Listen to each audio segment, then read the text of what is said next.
అధికారంతో తీసుకున్నటువంటి ఈ నిర్ణయం పట్ల అందరూ హర్షించటమే కాకుండా మాకందరికీ కూడా ఈ దర్శనం కల్పించినారు అనని వేణోళ్ల పొగిడిన సంగతి అందరికీ తెలిసింది. కూటమి ప్రభుత్వం అధికారంలోకి వచ్చిన తరువాత ఈ క్యూ లైన్లలో ఎస్ఎస్డి పాసుల్ని ఇచ్చేటువంటి కార్యక్రమంలో భాగంగా 8/1/2025 తిరుపతిలో ఉన్న రామానాయుడు మున్సిపల్ హై స్కూల్ దగ్గర ఉన్న పార్కులో ఉన్న గేటును తెరవటం మూలంగా అత్యంత దయనీయమైనటువంటి స్థితిలో జరిగిన మ్యాన్మేడ్ తొక్కిసలాటలో 6 మంది భక్తులు తమ ప్రాణాలని కోల్పోవటం జరిగింది. 50 మంది పైగా భక్తులు తీవ్రంగా గాయపడడం జరిగింది. దీని మీద ప్రపంచవ్యాప్తంగా ఉన్న హిందువుల అందరి ఆగ్రహావేశాలను చవిచూసినటువంటి ప్రభుత్వం కంటితుడుపు చర్య కోసమని ఒక జ్యుడిషియల్ కమిషన్ను వేసింది. ఈ జ్యుడిషియల్ కమిషన్ను వేయటానికి పూర్వం 9వ తారీఖున జనవరి నెల చంద్రబాబు నాయుడు గారు గౌరవ ముఖ్యమంత్రి ఆ రామానాయుడు పార్కు ఈ రెండింటినీ సందర్శించి అక్కడున్నటువంటి కలెక్టర్ గారి మీద, ఎస్పీ గారి మీద, సిబిఎస్ఓ గారి మీద, ఈఓ గారి మీద పెద్ద ఎత్తున రంకెలు వేసే అంతగా వాళ్ల మీద కోపగించుకోవటం జరిగింది. ఆ మాత్రం మీకు బాధ్యత లేదా, ఆ మాత్రం మీరు పట్టించుకోరా, అది ఇదని అంటే చంద్రబాబు గారు చాలా తీవ్రమైనటువంటి నిర్ణయం తీసుకోబోతున్నారు అనేటువంటి ఒక భ్రమను కల్పించినారు ఆ 7-8 నిమిషాల పాటు. తరువాత ఆయన ఈ జ్యుడిషియల్ కమిషన్ను ఏర్పాటు చేయటం జరిగింది. ఈ సందర్భంగానే పొద్దున చంద్రబాబు నాయుడు గారికి వచ్చారు, మధ్యాహ్నం గౌరవ పవన్ కళ్యాణ్ గారు కూడా వచ్చి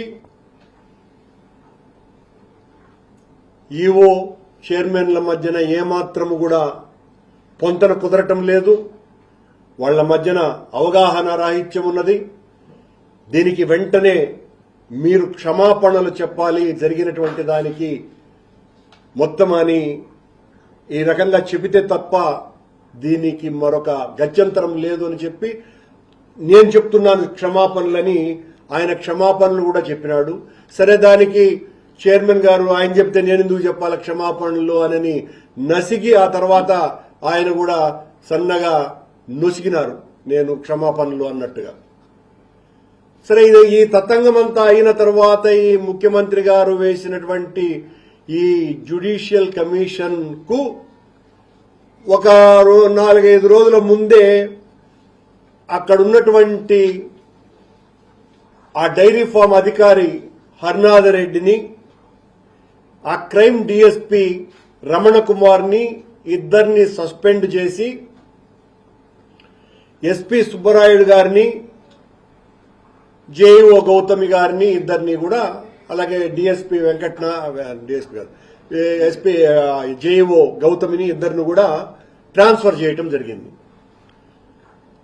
వీళ్లే బాధ్యులు హర్నాథరెడ్డి, రమణ కుమార్ అని చాలా గట్టిగా వార్నింగ్ ఇస్తూ వాళ్ళని ఇద్దరిని కూడా సస్పెండ్ చేయటం జరిగింది. ఆ తర్వాతనే ఈ కమిషన్ వేసినారు. ఆయన వేసిన తరువాత ఈ కమిషన్ నిర్వహణ ఎలా ఉంది అంటే చంద్రబాబు గారు ముందే నిర్ణయించుకొని ఈ రకంగా మీరు కమిషన్ రిపోర్టు ఇవ్వాలని చాలా ప్లాన్డ్ గా గవర్నమెంట్ నుంచి కమిషన్ కు రిపోర్ట్ ఇచ్చి ఈ రకంగా ఇవ్వండి అని 6-7 నెలలు దాన్ని చాలా మందితో విచారించినట్టుగా, సాక్షుల్ని విచారించినట్టుగా, చనిపోయిన వారి బంధువులని, ప్రత్యక్ష సాక్షులని కలిసినట్టుగా, తమకు కావలసినటువంటి వాళ్లతోనే సాక్ష్యం ఇప్పించుకున్నట్టుగా ఈ రోజున చాలా స్పష్టంగా అర్థమైపోయింది. హర్నాథ్ రెడ్డిని, రమణ కుమార్ అనేటువంటి మేకల్ని బలిచ్చినారు. నిన్న కేబినెట్ లో ఒక నిర్ణయం తీసుకున్నాడు. వీళ్ళిద్దరి మీద క్రిమినల్ కేసులకు ఆదేశిస్తున్నామని ముఖ్యమంత్రి గారు కేబినెట్ సమావేశంలో. మేకల్ని బలిచ్చినారు, అసలు నిందితుల్ని వదిలేసినారు. ఉద్దేశ్యపూర్వకంగానే ఈ కమిషన్ కంటి తుడుపు చర్యగా ఇంత భయానకమైనటువంటి చర్య జరిగితే, ఒత్తిళ్లలో 6 మంది చచ్చిపోయి 50 మందికి పైగా గాయపడితే నిష్పాక్షికమైనటువంటి విచారణ జరిపించాల్సింది పోయి పాక్షిక విచారణ జరిపించి ఆ ఇద్దరి మీద ఉన్నటువంటి కోపాన్ని, ముఖ్యంగా హర్నాథ్ రెడ్డి మీద ఉన్నటువంటి కోపాన్ని, ఆ హర్నాథ్ రెడ్డి అనే వ్యక్తి వైసీపీకి ఏదో కొమ్ము కాస్తున్నాడని గత 5 నెలలుగా చంద్రబాబు నాయుడు గారికి సంబంధించినటువంటి వాళ్ళందరూ కూడా ఓదరగొట్టినటువంటి ప్రచారం కూడా మనకందరికీ కూడా తెలుసు. అలా ఆ రమణ కుమార్ని, హర్నాథ్ రెడ్డిని ఇద్దరిని కూడా బాధ్యులు దీనికేనని ఆ కమిషన్ ద్వారా చెప్పించి వాళ్ల మీద చర్య తీసుకోమని ఇచ్చేటువంటి దానిని వైసీపీ, మా పార్టీ తీవ్రంగా వ్యతిరేకిస్తున్నది. ఇది దురుద్దేశపూర్వకమైనటువంటి జ్యుడిషియల్ కమిషన్ ఇచ్చినటువంటి రిపోర్టుగా మా పార్టీ భావిస్తున్నది. అది పచ్చి నిజం కూడా. చంద్రబాబు నాయుడు గారు ఈ రాష్ట్రంలో కొన్ని పదుల విజిలెన్స్ ఎంక్వైరీలు వేయటం జరిగింది. మా పార్టీకి సంబంధించినటువంటి నాయకుల మీద, మేమేదో తప్పుడు పనులు చేశామని, మా నాయకులు అవినీతి చేశామనేటువంటి వాటి మీదంతా కూడా ఇచ్చినటువంటి నివేదికలు, ఈ విజిలెన్స్ ఎంక్వైరీలు. దీన్ని బట్టి చూస్తే ఈ జ్యుడిషియల్ కమిషన్ ఏదైతే ఈ తొక్కిసలాటలో ఇచ్చిన రిపోర్టును చూస్తే ఇది ఒక కేస్ స్టడీ. ఇది ఒక కేస్ స్టడీ. చంద్రబాబు గారు ఇచ్చేటువంటి, నియమించేటువంటి ఏ ఎంక్వైరీ అయినా, విజిలెన్స్ ఎంక్వైరీ అయినా, దానికి ఈ ఎంక్వైరీ, ఈ వైకుంఠ ఏకాదశి సందర్భంగా నియమించినటువంటి ఈ జ్యుడిషియల్ కమిషన్ అన్నది ఒక కేస్ స్టడీగా, అంటే ఎంత మోసము, దగా అయినటువంటి రిపోర్టులు బయటకు వస్తాయి. ఇది చంద్రబాబు నాయుడు గారు ముందే వాళ్ళిద్దరిని సస్పెండ్ చేసి ఉన్నారు. తమాషగా వీళ్ళిద్దరిని అయితే ఈ మేకలను కొయ్యాలా అని. అలాగే ఆ గౌతమి గారు, ఆవిడికి ఇచ్చినటువంటి బాధ్యతలేంటి? నిజానికి హర్నాథ్ రెడ్డికి ఇచ్చినటువంటిది చాలా స్పష్టంగా ఎగ్జిక్యూటివ్ ఆఫీసర్ తను నిర్వహించినటువంటి సమావేశంలో 21/12 జరిపినటువంటి సమావేశంలో